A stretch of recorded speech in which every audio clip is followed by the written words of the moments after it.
The jungle floor in Vietnam was still damp from the monsoon when Marcus felt the first needle pierce his ankle. Not a needle, something worse, something alive. He looked down and saw it coiled around his boot, a Scolopendra gigantea, nearly 12 inches of segmented nightmare, its amber body glistening in the filtered light. Before he could react, the centipede's forcipules' modified front legs evolved into venom-injecting claws sank deeper into his flesh. The pain didn't creep in. It detonated. Marcus described it later as someone injecting boiling gasoline directly into his bloodstream.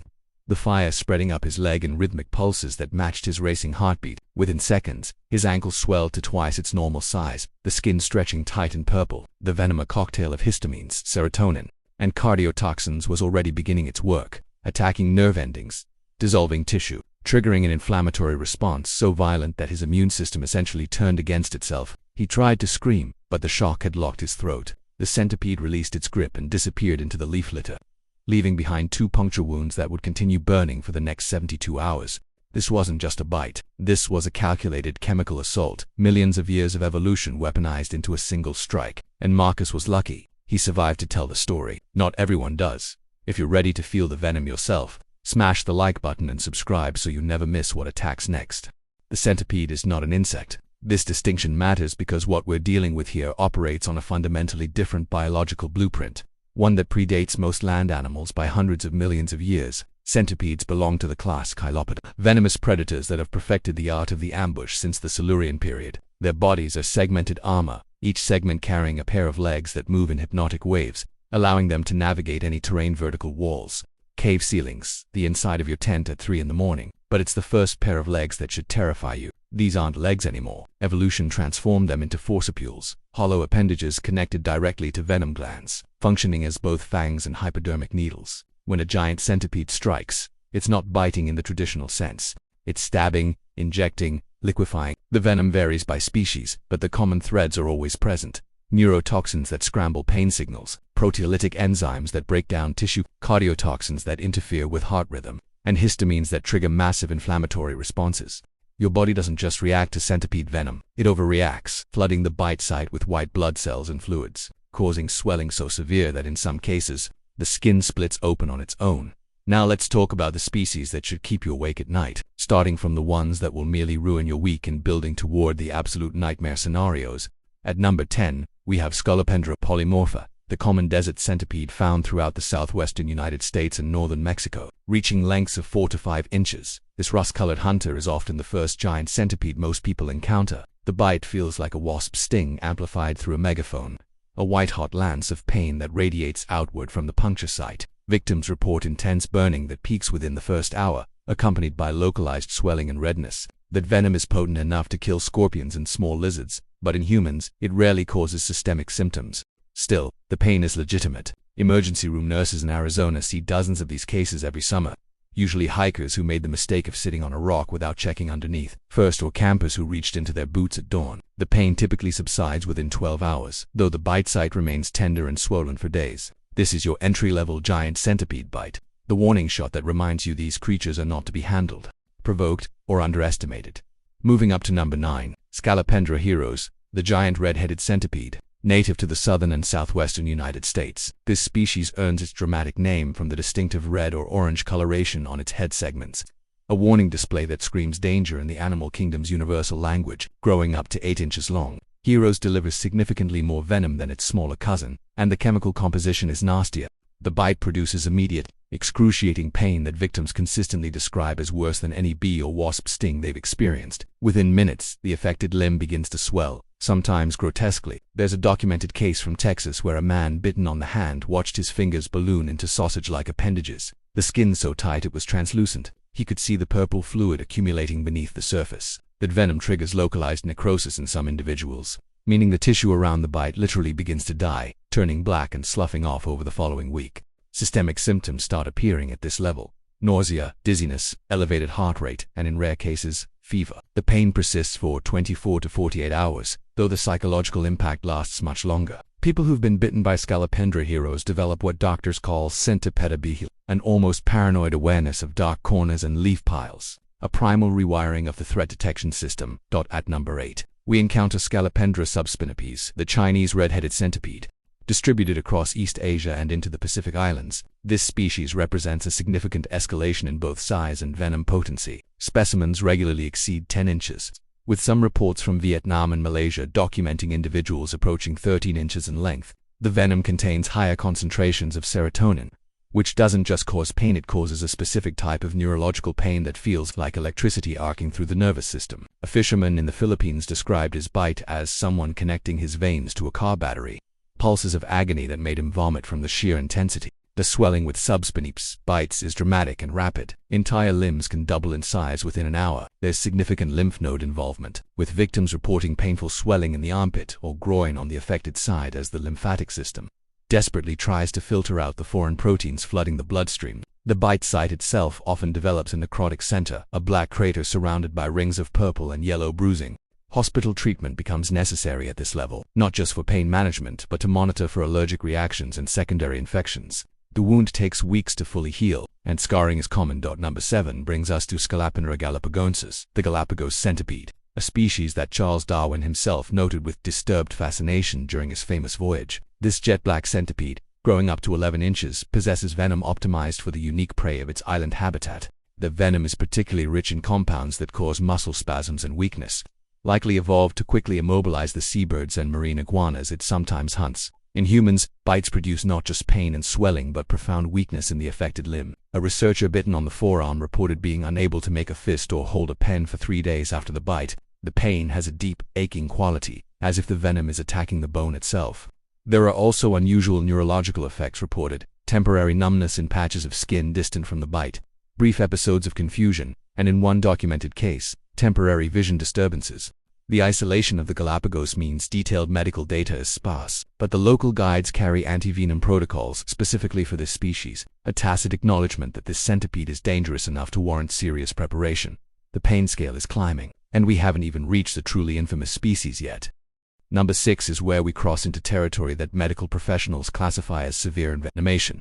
Scolopendra morsitans, the tropical centipede, distributed throughout the Caribbean, Central America, Northern South America, and parts of Africa. This species typically reaches 7 to 10 inches, but what it lacks in maximum length compared to some others, it compensates for with venom that targets the cardiovascular system with disturbing efficiency. The cardiotoxins in morsitans venom cause irregular heartbeat, sharp drops in blood pressure, and in documented cases, temporary heart arrhythmias that required emergency medical intervention. A construction worker in Jamaica bitten on the neck. The centipede had fallen from a ceiling beam, experienced chest pain and palpitations within 15 minutes. By the time he reached the hospital, his heart rate was fluctuating between 40 and 120 beats per minute, erratic spikes that the attending physician initially mistook for a heart attack. The pain from the bite itself is described as a hot iron pressed directly against the skin, unrelenting and maddening. But it's the systemic symptoms that elevate morsitans to this ranking: severe nausea, violent vomiting, cold sweats, and a profound sense of doom that overtakes victims. This isn't just penuts, a feeling that something has gone fundamentally wrong inside your body. The swelling is extreme, often spreading far beyond the bite site. A bite on the finger can result in swelling that extends past the elbow. The affected area turns colors that don't seem possible in living tissue: deep purples, sickly greens, blacks that look like advanced frostbite. Recovery takes weeks, and there are reports of permanent nerve damage in cases where the bite was on a digit or extremity. At number 5, we meet Scolopendra cingulata, the Mediterranean banded centipede, common throughout southern Europe, North Africa, and the Middle East. Growing to approximately 6 inches, this species might seem less imposing than the giants we've discussed, but its venom punches far above its weight class. Cingulata venom contains an unusually high concentration of hyaluronidase, an enzyme that breaks down the connective tissue between cells, essentially creating highways for the other venom components to spread rapidly through the body.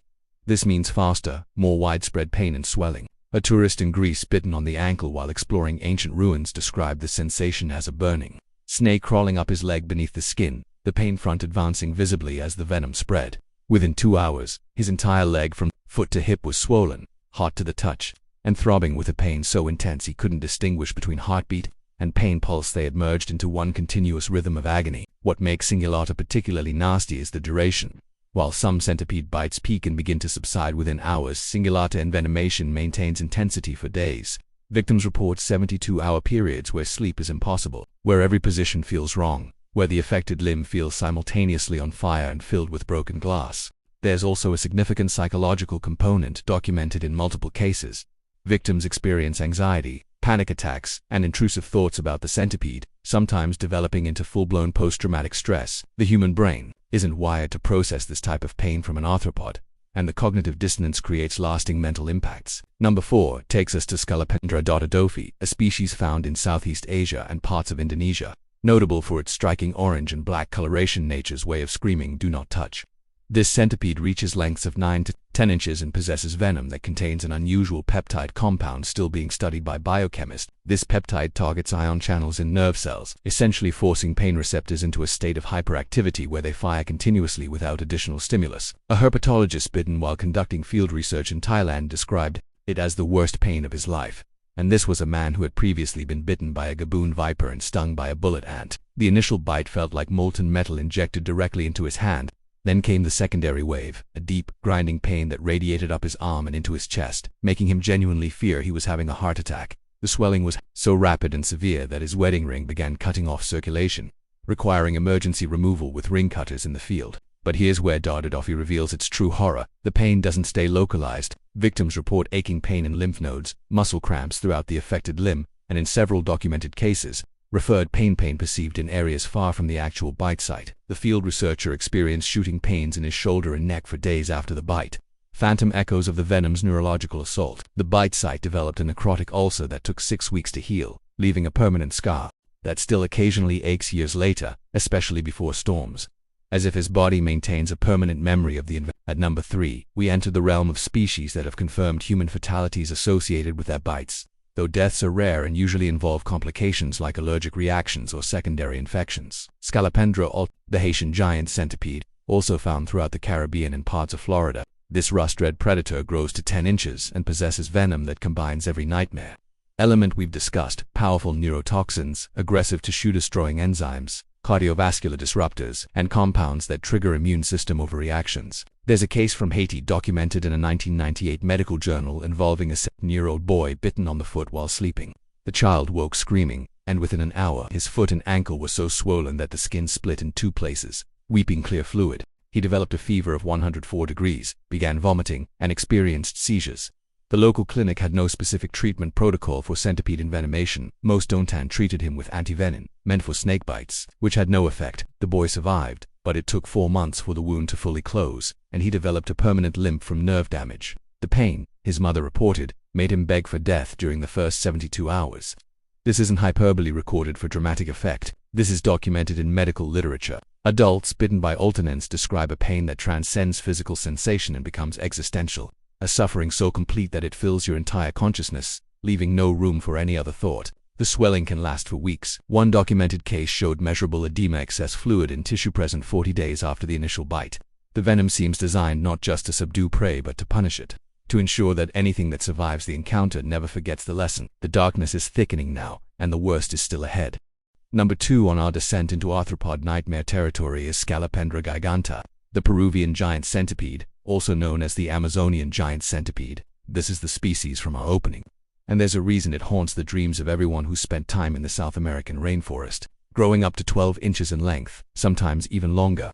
Gigantea isn't just the largest centipede in the Western Hemisphere, it's one of the most aggressive. Unlike other centipedes that flee from large animals, Gigantea stands its ground, rearing up its front segments in a threat display, forcipules spread wide, ready to strike. The venom is a masterpiece of evolutionary weaponry, containing compounds that researchers are still cataloging. What we know is terrifying enough. The neurotoxic peptides are so powerful they can kill mice in seconds, birds in minutes. In humans, the pain is consistently described as the worst biological pain possible, comparable only to the bullet ant sting or the stonefish spine. A documentary filmmaker bitten on the hand while filming in the Peruvian Amazon said it felt like his hand was being crushed in a vice, while simultaneously being burned with a blowtorch. The pain was so overwhelming that he passed out twice in the first hour. When he regained consciousness, his hand looked alien, swollen to 3 times its normal size, fingers spread apart by the fluid pressure, skin stretched so tight it was shiny and translucent. He could see every vein, every tendon, grotesquely magnified beneath the surface.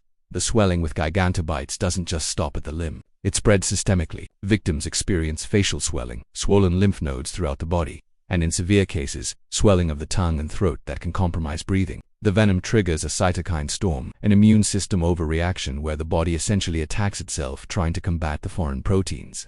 This causes fever, chills, muscle aches throughout the entire body, severe nausea, and vomiting that can last for days. There's a case from Colombia involving a biologist bitten on the calf who developed compartment syndrome, pressure buildup in the muscle compartment so severe it cut off blood flow. Emergency surgery was required to relieve the pressure by cutting open the fascia, the connective tissue surrounding the muscle. The alternative was losing the leg. The pain from gigantea bites can last for weeks at severe levels. Not background pain that you can ignore, foreground pain that demands attention, that wakes you from sleep, that makes simple tasks like walking or holding a cup impossible. The bite site typically develops severe necrosis. A roughly circular area around the puncture wounds turns black and dies, eventually sloughing off to reveal raw tissue underneath. This crater can take months to heal and leave significant scarring. There are documented cases of victims experiencing pain at the bite site for years afterward. Chronic pain that neurologists classify as neuropathic nerve damage, pain that persists long after the injury has physically healed. But here's what pushes gigantea into the number 2 spot. The psychological trauma is profound and lasting. A study conducted by researchers in Brazil interviewed 20 people who had been bitten by giant centipedes, mostly gigantea. 18 of the 20 met diagnostic criteria for post-traumatic stress disorder related to the bite. They experienced recurring nightmares about centipedes, developed phobias of enclosed spaces where centipedes might hide, and showed measurable stress responses when shown images of centipedes. One woman bitten on the shoulder while sleeping refused to sleep in a bed for 8 months afterward, choosing instead to sleep sitting upright in a chair where she felt she could maintain vigilance. Another victim developed such severe anxiety about centipedes that he moved from rural Brazil to a high-rise apartment in São Paulo, unable to live anywhere that centipedes might be present. This is the mark of a true apex predator, the ability to inflict not just physical damage, but to fundamentally alter the behavior and mental state of creatures many times its size. Gigantea doesn't just hurt you, it changes you. And yet, there's still one species that surpasses even this horror. Number 1 on our ranking is Scolopendra dehaani, the Vietnamese giant centipede, also found throughout Southeast Asia. What makes dehaani worse than gigantea? Despite being slightly smaller at 8 to 10 inches, the venom, multiple comparative studies of centipede venom composition have confirmed that dehaani venom, milligram for milligram, is the most toxic to mammalian tissue of any centipede species yet tested. The venom contains a higher concentration of cardiotoxins than any other species, along with a unique phospholipase enzyme that destroys cell membranes, causing massive cellular death at the injection site. But it's a specific compound, a peptide designated SSTX in research literature, that elevates dehaani to the apex of centipede terror. This peptide targets sodium channels in nerve and heart cells with devastating efficiency. In laboratory settings, it causes rapid paralysis in prey animals and has been shown to cause arrhythmias in mammalian heart tissue at extremely low concentrations. In humans, this translates to the most severe systemic symptoms of any centipede bite. There's a case from Vietnam that serves as the definitive example of what dehaani can do. A soldier stationed in the Central Highlands woke in his bunk to searing pain in his neck. A dehaani had apparently fallen from the ceiling and, finding itself trapped against his skin, had bitten defensively. The immediate pain was so intense that witnesses said his screams sounded inhuman, a sound of pure animal suffering. Within minutes he was experiencing chest pain, difficulty breathing, and a heart rate that alternated between dangerously slow and dangerously fast. The base medic administered oxygen and started an IV, unsure what he was treating but recognizing life-threatening symptoms. The soldier's neck swelled so severely that his trachea was compressed, requiring an emergency procedure to ensure his airway remained open. He was evacuated to a hospital in Hanoi where doctors struggled to manage his symptoms. His blood pressure crashed twice. His heart rhythm became so erratic that defibrillator paddles were placed on his chest, ready to shock if he went into full cardiac arrest. The bite site itself turned black within hours, a necrotic zone 4 inches in diameter that would eventually require surgical debridement, the cutting away of dead tissue. He spent 9 days in intensive care. The pain was so severe that maximum doses of morphine barely touched it. He described feeling like his entire body was being dissolved from the inside, like acid was moving through his veins. When he finally stabilized and was released, he had lost 23 pounds, suffered permanent scarring, and developed PTSD so severe he was medically discharged from military service. This is not the worst case on record. In 2003, a child in rural Laos died following a dehaani bite. The official cause of death was listed as anaphylactic shock or severe allergic reaction, but witnesses described symptoms consistent with cardiac arrest triggered by the venom's cardiotoxic effects. The child was bitten on the hand, lost consciousness within 20 minutes, and was dead before reaching medical care. This remains one of the only confirmed deaths directly attributed to centipede envenomation in modern medical literature.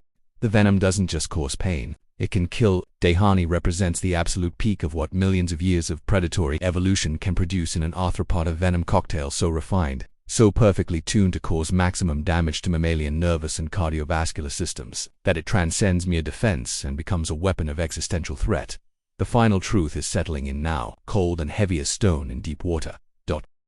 Let's dive deeper into what makes Scolopendra dawydofi not just the most dangerous centipede but one of the most medically significant venomous arthropods on the planet. The species thrives in the dense rainforests of Vietnam, Thailand, Laos, Cambodia, and parts of southern China, environments where humidity stays above 80% and the temperature rarely drops below 70 degrees. These are perfect conditions for a creature that hunts in darkness, that spends its days hidden under rotting logs or buried in leaf litter, emerging at night to hunt anything it can overpower. Spiders, small snakes, lizards, even roosting bats. Yes, bats. There's documented footage from a cave in Venezuela showing a large centipede, likely dawydofi or a close relative, climbing a cave wall to attack a roosting bat, delivering a bite that paralyzed the mammal within seconds. The centipede then fed on the bat while it was still alive, unable to move, trapped in its own body. This is the predator we're dealing with, one that has evolved to take down vertebrates, warm-blooded prey with nervous systems remarkably similar to our own. The forcipules of dawydofi are larger in proportion to body size than most other centipede species, measuring up to 5 millimeters in length, long enough to penetrate deeply into human tissue, to reach blood vessels and nerve bundles. The venom glands are similarly oversized, capable of delivering a massive payload in a single strike. Researchers who have measured venom yield from dawydofi specimens report volumes up to 300 which might not sound like much until you understand that centipede venom is concentrated to the point where even 50 microliters can cause severe envenomation in a human. This species isn't just injecting venom, it's flooding your tissue with chemical warfare. The phospholipase enzymes begin destroying cell membranes immediately, causing cells to rupture and spill their contents. This triggers inflammation on a scale that the body struggles to manage. The area around the bite becomes a war zone where your own immune response is causing as much damage as the venom itself. White blood cells flood in and release chemicals meant to neutralize the threat, but these same chemicals attack healthy tissue. Blood vessels become permeable, leaking fluid into surrounding tissue. This is why the swelling is so extreme, so rapid, so grotesque. The cardiotoxins in dawydofi venom are perhaps the most studied component because they represent a genuine medical emergency. These peptides bind to sodium and potassium channels in cardiac muscle cells, disrupting the precise electrical signals that coordinate heartbeat. The heart begins to beat irregularly, sometimes too fast, sometimes too slow, sometimes in chaotic rhythms that don't effectively pump blood. Blood pressure can spike dangerously high or drop to levels that cause shock.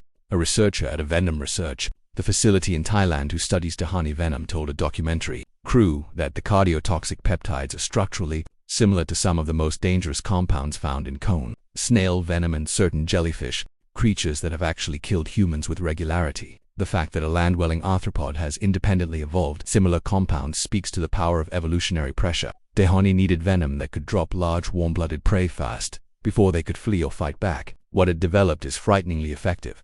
The neurotoxic effects extend beyond pain. Victims report strange sensory disturbances, areas of numbness that spread in patches across the skin, temporary loss of coordination in the affected limb, muscle fasciculations where individual muscle fibers twitch uncontrollably beneath the skin. There are reports of temporary cognitive effects, difficulty concentrating, short-term memory problems, a sense of dissociation from one's own body. These neurological symptoms can persist for weeks after the bite, long after the pain has subsided to manageable levels. A photographer bitten on the arm while working in northern Thailand reported that for 3 weeks after the bite, he couldn't remember simple words, couldn't follow complex conversations, felt like he was thinking through fog. Neurological testing showed no permanent damage, but the temporary impairment was severe enough to prevent him from working. The venom had affected his brain function, possibly through systemic circulation of neurotoxic peptides or through the massive inflammatory response affecting neural tissue. Necrosis caused by dawydofi bites is the most severe, documented in centipede. The combination of direct tissue destruction from venom enzymes and secondary damage from inflammation and blocked blood flow creates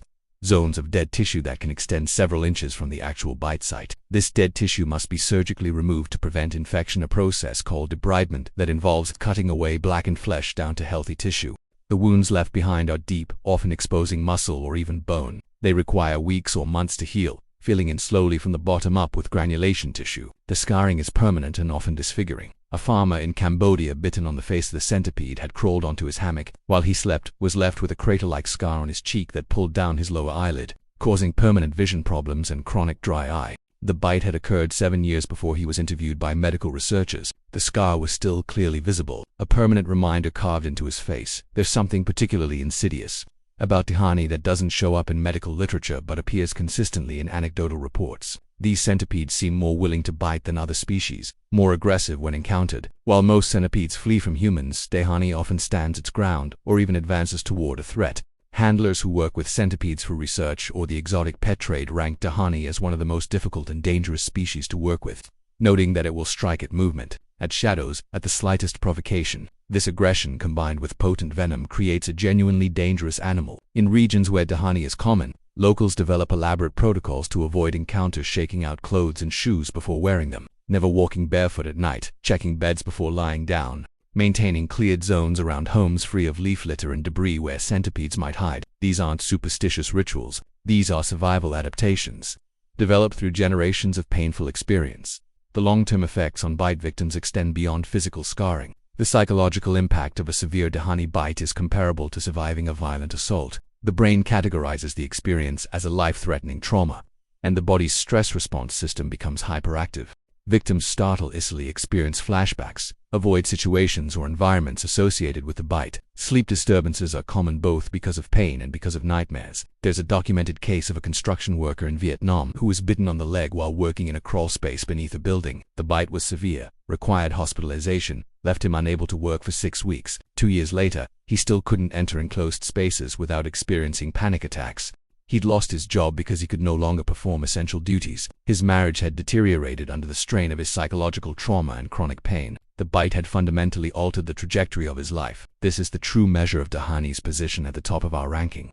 Not just that it causes the most severe physical symptoms, but that it inflicts damage that radiates outward through time, if affecting every aspect of a victim's existence, long after the venom has been metabolized and cleared from the body. The creature that has emerged from our countdown is not a monster in the Hollywood sense. It's something more unsettling, a perfectly adapted predator, honed by evolution to do exactly what it does with maximum efficiency. And it shares our world, hidden in the shadows of tropical forests, waiting beneath logs and stones, occasionally intersecting with human life in moments of explosive violence that leave permanent marks on flesh and psyche alike. The question isn't really what happens if a giant centipede bites you. The question is what happens to you, to your tissue, your blood, your nervous system, your psychology in the minutes, hours, days, and years after those forcipules punch through your skin. We've walked through the species, ranked them by severity, but now we need to understand the actual biological cascade that transforms you from a functioning human into a victim of one of nature's most refined venom delivery systems. This is the full breakdown, the complete pathophysiology of giant centipede and it's more complex and more horrifying than simply saying it hurts.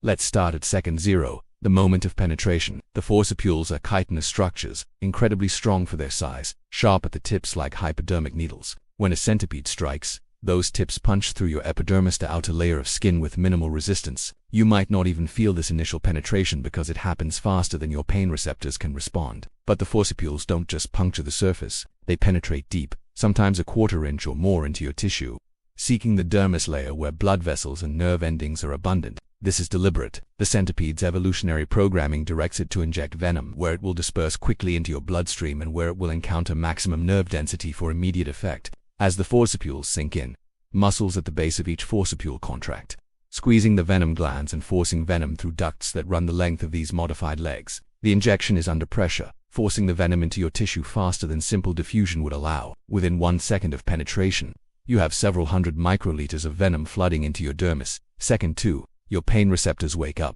The venom contains compounds that directly activate nociceptor pain sensing neurons, causing them to fire signals to your spinal cord and brain. But it's not just activation. Some venom components cause these neurons to become hypersensitive, lowering the threshold at which they fire. This means even normal sensations, the movement of blood through nearby vessels, the slight stretch of skin as you breathe now register as painful. Simultaneously, other venom compounds are causing nearby cells to release histamines, bradykinin, and prostaglandins, chemicals that amplify pain signals and trigger inflammation. Your brain receives the first wave of pain signals and interprets them as severe tissue damage. You feel what victims describe as a hot nail being driven into your flesh, or boiling water injected under your skin. Your immediate response is to pull away from the source, but the centipede has already released its grip and vanished. The venom remains. The inflammatory response explodes. Your immune system detects foreign proteins. The venom peptide sounds the alarm. Blood vessels in the area dilate, increasing blood flow to the site. This is why the area rapidly turns red and feels hot to the touch. But the venom contains hyaluronidase, an enzyme that breaks down hyaluronic acid in the connective tissue between your cells.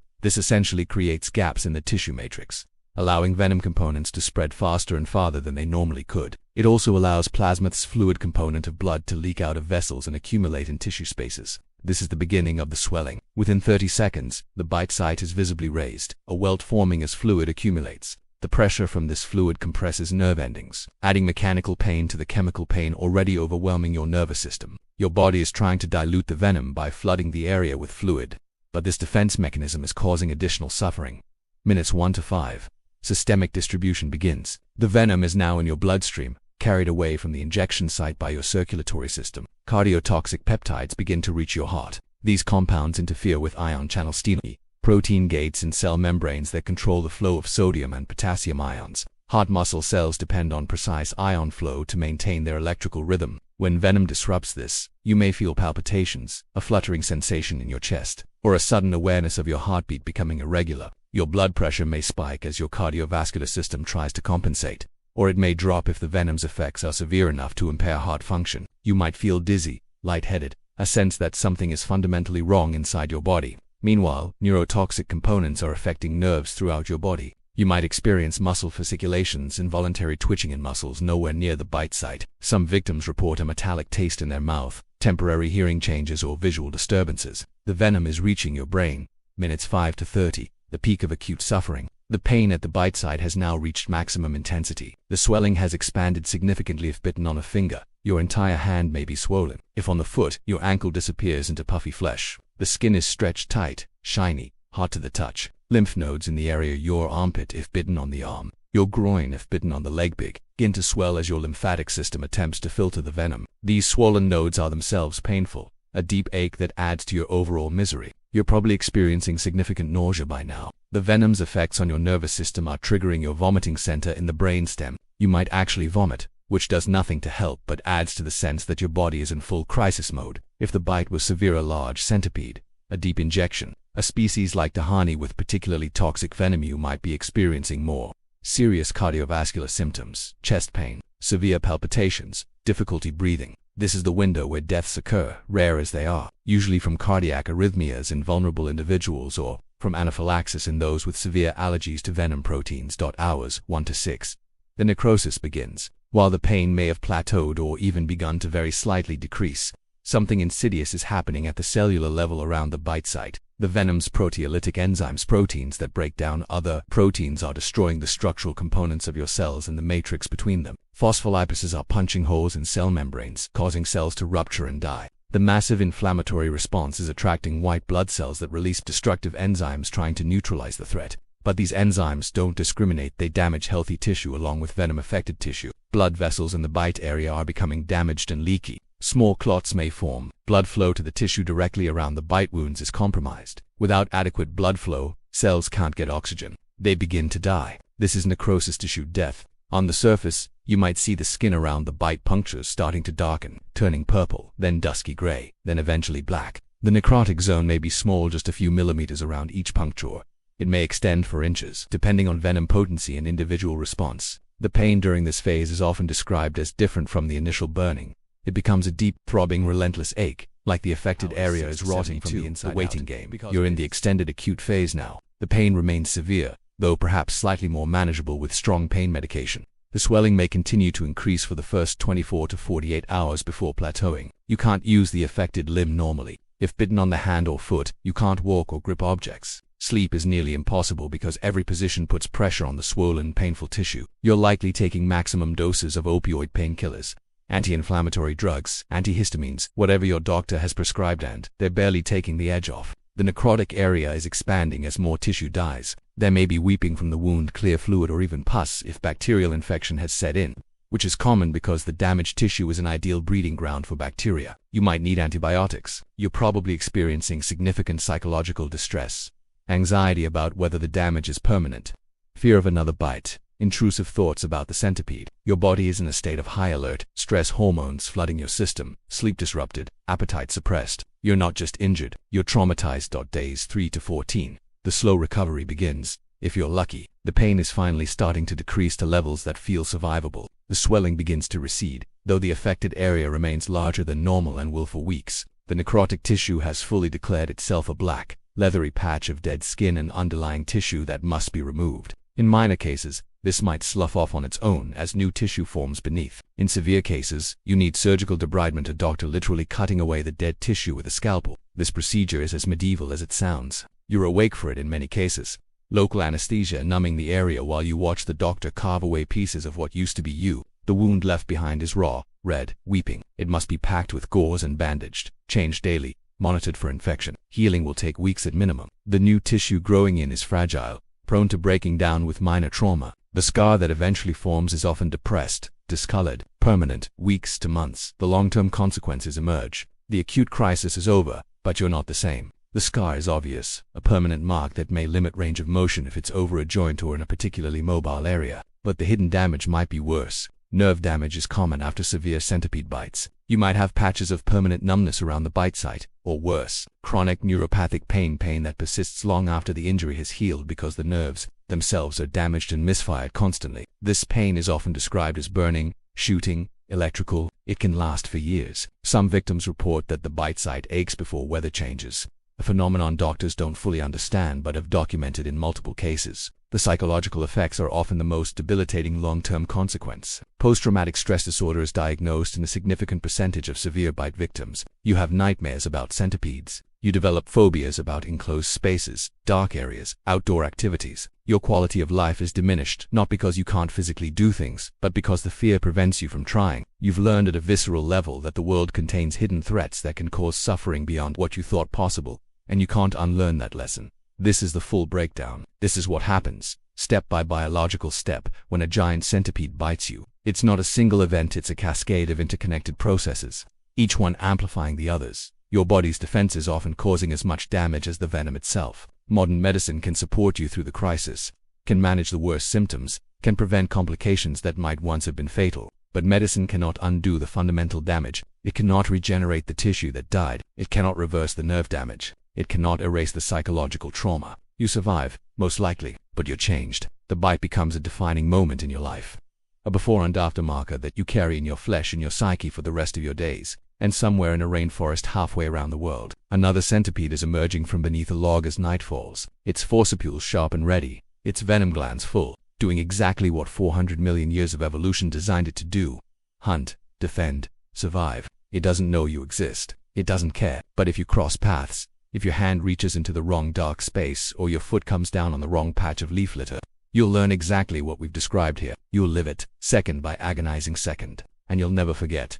But what if I told you there's something even smaller, even more common, that puts thousands in the hospital every year with venom that causes tissue death so severe that amputation is sometimes the only option? Something that hides in your garage, your basement, your woodpile, waiting for the moment your hand reaches into the dark. Click the video on screen right now.